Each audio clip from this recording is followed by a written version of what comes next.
আসসালামু আলাইকুম রহমতুল্লাহি ওবরকাতুহ। সম্মানিত দর্শক, ডক্টর মোহাম্মদ ইউনূস তার যে প্রেস অর্থাৎ প্রকাশনা, সাংবাদিকতা, মিডিয়া এই বিষয়গুলো নিয়ন্ত্রণ করার জন্য বা এই বিষয়গুলো হ্যান্ডেল করার জন্য, এই বিষয়গুলোর সঙ্গে একটা স্মুথ একটা রিলেশন করার জন্য একজন প্রেস সচিব নিয়োগ দিয়েছেন, যার পদমর্যাদা হলো বাংলাদেশ সরকারের সচিব পদমর্যাদায়। তার নাম শফিকুল আলম। একটি বিদেশি সংস্থা এএফপি অথবা এপি, এখানে সম্ভবত তিনি ব্যুরো চিফ হিসেবে চাকরি করতেন। তার জন্মসাল 1969, তিনি সেটি বলেছেন। 69 সালে তিনি জন্মগ্রহণ করেছেন। তো এই শফিক সাহেব ওনার এই জায়গাতে কিভাবে নিয়োগ পেলেন, ডক্টর ইউনূসের সাথে তার কী সম্পর্ক, তিনি কি জামাত করতেন, বিএনপি করতেন, আওয়ামী লীগ করতেন, আমরা কিছুই জানি না। এই ভদ্রলোকের বাড়ি কোথায় তাও আমরা জানি না। তবে সামাজিক মাধ্যমে তাকে নিয়ে নানা রকম ট্রল হয়। এগুলো তো এআইয়ের মাধ্যমে সত্য হতে পারে, মিথ্যা হতে পারে, বলতে পারি না, কিন্তু বাস্তবতা হলো তাকে নিয়ে ট্রল হচ্ছে। অনেক ট্রলে দেখা যায় যে তার গায়ে মুজিব কোট পরা আছে। কেউ কেউ বলার চেষ্টা করেছেন যে তিনি একসময় মাশরাফি বিন মুর্তজার সঙ্গে চলতেন। কেউ বলার চেষ্টা করেছেন তিনি শেখ হাসিনার দালাল ছিলেন এক সময়টিতে। এরকম নানা রকম। এখন এগুলো বিশ্বাস আপনি করেন বা না করেন, তাকে নিয়ে এই ধরনের বিতর্ক হচ্ছে। ২ নম্বর হলো যে তার কিছু বক্তব্য, এটাও আমি বলতে পারবো না। এর কারণ হলো সামাজিক মাধ্যমে যা কিছু প্রচার হয়, কোনটা যে সত্য আর কোনটা যে মিথ্যা এটা বোঝা যায় না। মানুষ যেই রকম এক্সপেক্ট করে একজন মানুষ সম্পর্কে, ঠিক সামাজিক মাধ্যম থেকে ওই তথ্যগুলো সে সংগ্রহ করে নেয়। ফলে শফিক সাহেব সম্পর্কে আজ পর্যন্ত একটা ভালো জিনিস সামাজিক মাধ্যমে আসেনি। মন্দ জিনিসগুলো চলে আসছে। এবং বাংলাদেশে বিভিন্ন সময় যারা প্রেস সচিব হিসেবে দায়িত্বপ্রাপ্ত হয়েছিলেন, জিয়াউর রহমানের আমলে, এরশাদের জামানাতে, বেগম খালেদা জিয়ার জামানাতে এবং শেখ হাসিনার জামানাতে, এবং সর্বশেষ নাঈমুল ইসলাম খান শেখ হাসিনার প্রেস সচিব ছিলেন, তাদের সম্পর্কে আপনার অ্যালার্জি থাকতে পারে, বিতর্ক থাকতে পারে, কিন্তু তাদের যোগ্যতা নিয়ে, তাদের অভিজ্ঞতা নিয়ে এবং যে কোনো পরিবেশ পরিস্থিতি হ্যান্ডেল করার মতো তাদের সবার যে শক্তিমত্তা ছিল, সেই তুলনায় এই বেচারা শফিকুল আলম এখনও পর্যন্ত অবোধ শিশু। নাঈমুল ইসলাম খানকে যদি আপনি শেখ হাসিনার প্রেস সচিব হিসাবে তাকে যদি মনে করেন যে 40 বছরের একজন প্রাজ্ঞ মানুষ, সেক্ষেত্রে কনসিডারিং টু নাঈমুল ইসলাম খান, আমাদের এই শফিকুল আলম বর্তমান যিনি আছেন তিনি এখনও পর্যন্ত অবোধ শিশু। তার দুধ দাঁত এখন পর্যন্ত উঠেনি। তিনি এখনও শব্দ চয়ন শিখেননি। ওয়া ওয়া করেন শুধু। ওয়া ওয়া, বাচ্চারা যেভাবে ওয়া ওয়া করে না, আর শুধু সব কিছুতেই হাসে, মুখে দাঁত ওঠেনি, দুধ দাঁত ওঠেনি, এরকম ফোকলা দাঁতে হাসে। ওইরকম তার কথাবার্তা যদি নাঈমুল ইসলাম খানের সঙ্গে তুলনা করেন অ্যাটলিস্ট। আর যদি অন্যান্য, যেমন একসময় জিয়াউর রহমান সাহেব ছিলেন শেখ হাসিনার প্রেস সচিব, তো এরকম ওনাদের সঙ্গে, ইভেন বিএনপির মারুফ কামাল খান সাহেবের সঙ্গে যদি আপনি তুলনা করেন, তাদের যে টোটাল কমিউনিটির উপরে তাদের যে একটা আধিপত্য ছিল, কিংবা বিএনপি মাইন্ডেড যে সকল সাংবাদিক ইতিপূর্বে ছিলেন, যেমন গিয়াস কামাল চৌধুরী সাহেব ছিলেন, পুরো কমিউনিটির উপর তাদের যে একটা আধিপত্য ছিল, কিংবা ইকবাল সোবহান চৌধুরীর কথা চিন্তা করেন শেখ হাসিনার জামানাতে, ঠিক ওই রকম সেই তুলনায় আমি যদি এই অবোধ শিশু বলি তাকে, এটাও খুব ছোট করে বলা হয়। এখন এই মানুষটি ডক্টর মোহাম্মদ ইউনূসের জামানাতে আপাত দৃষ্টিতে মনে হচ্ছে ডিফ্যাক্টো প্রাইম মিনিস্টার। তার ক্ষমতার সমপর্যায়ের ক্ষমতা কারোর নেই। তিনি সব জায়গাতে আছেন। তিনি পরমাণু চুল্লিতে আছেন। তিনি আকাশের গ্রহ নক্ষত্র যেখানে নির্ণয় করা হয়, মহাকাশ গবেষণা কেন্দ্র, ডক্টর মোহাম্মদ ইউনূস সেই মহাশূন্য বা মহাকাশ গবেষণা কোনো কেন্দ্রের কোনো প্রকল্পে যদি যান, সেটার ব্যাপারেও মুখ্য আলোচক জনাব শফিকুল আলম। তিনি নরেন্দ্র মোদীর সাথে কি আলোচনা করবেন, কিংবা মিস্টার শির সঙ্গে অর্থাৎ চীনা প্রেসিডেন্টের সঙ্গে কি আলোচনা করবেন, কিংবা ডক্টর মোহাম্মদ ইউনূসের স্বপ্ন কি, তার উদ্দেশ্য কি, তিনি কি চান, এই জিনিসগুলো বোধহয় রিড করার মতো ক্ষমতা ডক্টর মোহাম্মদ ইউনূস সরকারের মধ্যে সবচেয়ে বেশি ক্ষমতাটা এখন শফিকুল আলম সাহেবের রয়েছে। ভালো কথা, তার যদি সেই যোগ্যতা থাকে, অসুবিধাটা কি? আপনি ধরুন এখন বিডা যে সভাপতি, প্রতিমন্ত্রীর পদমর্যাদা সম্পন্ন যে ভদ্রলোক, ওনার বাবা আমাদের একটু সিনিয়র বন্ধু, তার মা সঙ্গীতা, তিনিও আমাদের খুব ঘনিষ্ঠ ছিলেন। তারপরে সঙ্গীতা ভাবি যিনি, তিনি আবার এই ডক্টর বি চৌধুরীর শালিকা, মানে মাহি বি চৌধুরীর শালিকা। তো সেই অর্থে এই যে ভদ্রলোক আসছেন একেবারে ইয়াং, এই বিনিয়োগ সংক্রান্ত বিনিয়োগ বোর্ডের চেয়ারম্যান হিসেবে যিনি কাজ করছেন, তো তাকে নিয়ে তো আমরা কি আলোচনা করছি না, কোনো নেতিবাচক কথাবার্তা বলছি না। এত ইয়াং একজন মানুষ, চমৎকারভাবে তিনি কাজ করে যাচ্ছেন।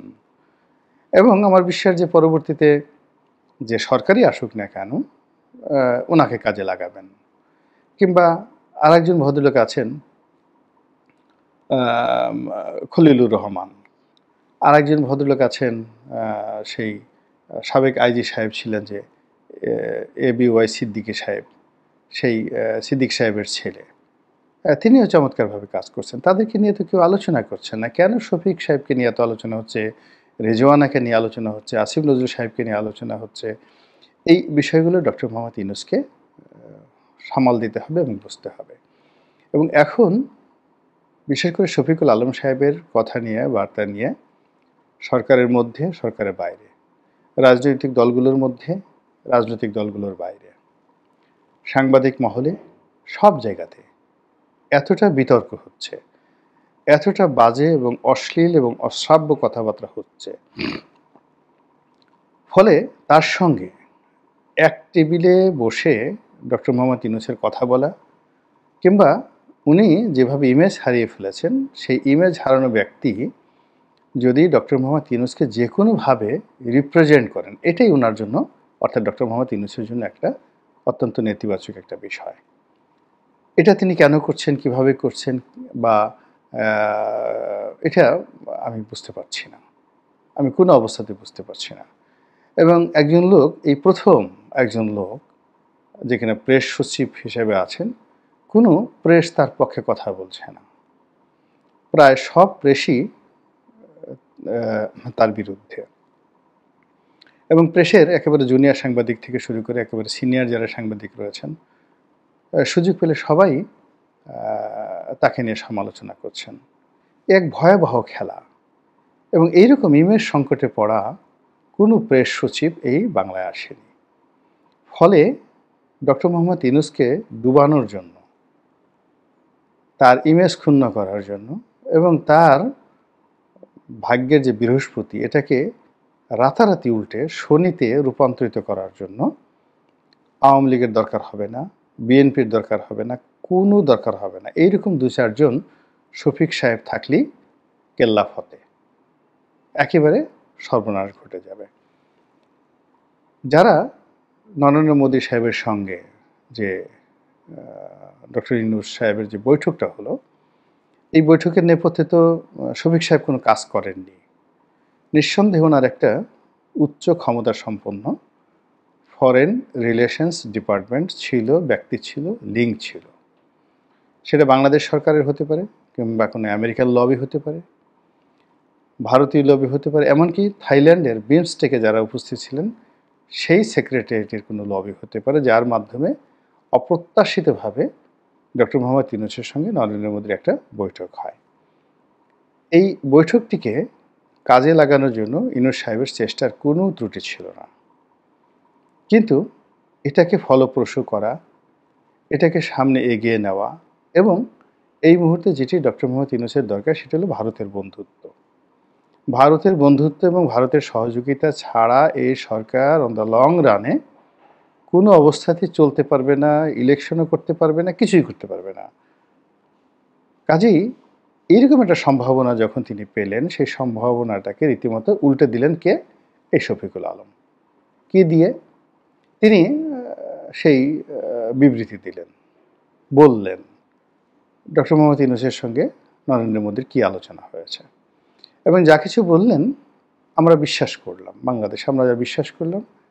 কিন্তু ভারতীয় পত্রপত্রিকা যখন তার বিরুদ্ধে রীতিমতো বিষোদ্গার করা শুরু করলো এবং ভারতের পররাষ্ট্র মন্ত্রণালয় এবং ভারতের পররাষ্ট্র সচিব যে বিবৃতি দিলেন, সেটি এই শফিকুল আলম সাহেবের যে কথাবার্তা তার পুরো 180 ডিগ্রি অ্যাঙ্গেলের উল্টো কথা। এরপর যেটি হলো, নরেন্দ্র মোদী স্বয়ং টুইট করে, নিজে টুইট করে যে কথাগুলো বললেন, যেটি বাংলাদেশের জন্য খুবই অবমাননাকর, ডক্টর মোহাম্মদ ইউনূসের জন্য খুবই বিব্রতকর এবং ভারতের সঙ্গে তার একটা বন্ধুত্বপূর্ণ সম্পর্ক তৈরি হওয়ার যে একটা পরিবেশ তৈরি হয়েছিল, সেটা নস্যাৎ এবং ধূলিসাৎ হয়ে গেল এই লোকটির কারণে। সারা বাংলাদেশ তাকে নিয়ে সমালোচনা করছে। আমি বুঝতে পারছি না বা বুঝতে পারি না সালমান এফ রহমানকে কেন শেখ হাসিনার শেষ দিন পর্যন্ত মাথায় করে রেখেছিলেন। আমার মাথায় এখনও ঢুকেনি কেন শেখ হাসিনাকে একজন এস আলম পুষতে হবে।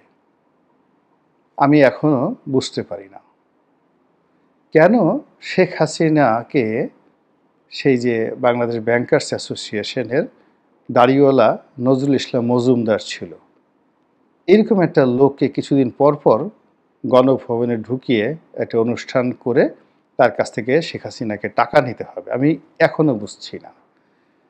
এই যে শত শত নয়, হাজার হাজার নয়, লক্ষ লক্ষ কোটি টাকার যে প্রকল্পগুলো, শেখ হাসিনার যদি টাকা দরকার হয় তাহলে তো অনায়াসে তিনি মানে সরাসরি টাকা নিতে পারেন এজেন্টদের কাছ থেকে, কন্ট্রাক্টরদের কাছ থেকে, সংশ্লিষ্ট মন্ত্রীর কাছ থেকে।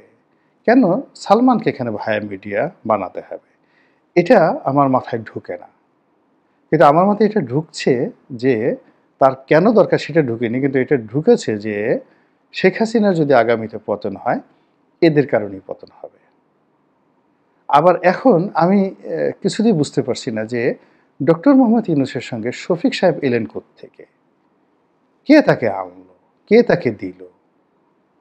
উনি শফিক সাহেবের কোন যোগ্যতা বলে, কোন প্রেমে, কোন যাকে বলা হয় জাদুর স্পর্শে তিনি আন্দোলিত হলেন, আড়লিত হলেন, বিমুগ্ধ হলেন, বিমূর্ত হলেন ডক্টর মোহাম্মদ ইউনূস? আমি এখন পর্যন্ত বুঝতে পারছি না। কিন্তু আমি এবং সারা বাংলাদেশের সমস্ত মানুষ বুঝতে পারছেন যে সরকারের 4 থেকে 5 জন লোকের অতিকথন এবং সীমা অতিক্রম করা কিছু কর্মকাণ্ড, কিছু বাড়াবাড়ি এবং কিছু কাজ করা এবং কিছু কাজ না করা, এগুলোর কারণে যে সমস্যা তৈরি হয়েছে, সেই সমস্যা ধীরে ধীরে এতটা বড় হয়ে যাচ্ছে, এতটা প্রকট হয়ে যাচ্ছে, যেটির ভার বহন করার ক্ষমতা ডক্টর মোহাম্মদ ইউনূসের নেই। তো কাজেই তিনি যে নৌকায় পা দিয়েছেন, সেই নৌকার মাঝি যদি হন এই শফিকুল আলম, তাহলে বলেন তো সেই নৌকার গন্তব্য কোথায়? সেটি কি করে পদ্মা নদী পাড়ি দিবে? সেটি চাঁদপুরের যে মোহনা, সেই মোহনায় গিয়ে যেখানে ঘূর্ণি পাক সৃষ্টি হয়, এইরকম একজন মাঝি যদি থাকে, তাহলে তিনি ডক্টর মোহাম্মদ ইউনূসকে কী বলবেন? যখন নৌকা ডুববে তখন তিনি বলবেন যে স্যার, চিন্তার কোনো কারণ নেই। হযরত খিজির আলাইহিস সালাম পানির নিচে শুয়ে আছেন, তিনি আপনার সাক্ষাৎ প্রার্থী, আপনার সাথে সাক্ষাৎ করার জন্য তিনি ভীষণ রকম উদগ্রীব, আপনি চোখ বুজে থাকেন, আমরা খিজির আলাইহিস সালামের সাথে বৈঠক করে আবার সুন্দর করে ফিরে আসব। এভাবেই পৃথিবীতে বহু ঘটনা বহু সময় ঘটে গেছে। আল্লাহ আমাদের সবাইকে হেদায়েত দান করুন এবং হেফাজত করুন। আসসালামু আলাইকুম ওয়া রাহমাতুল্লাহি ওয়া বারাকাতুহু।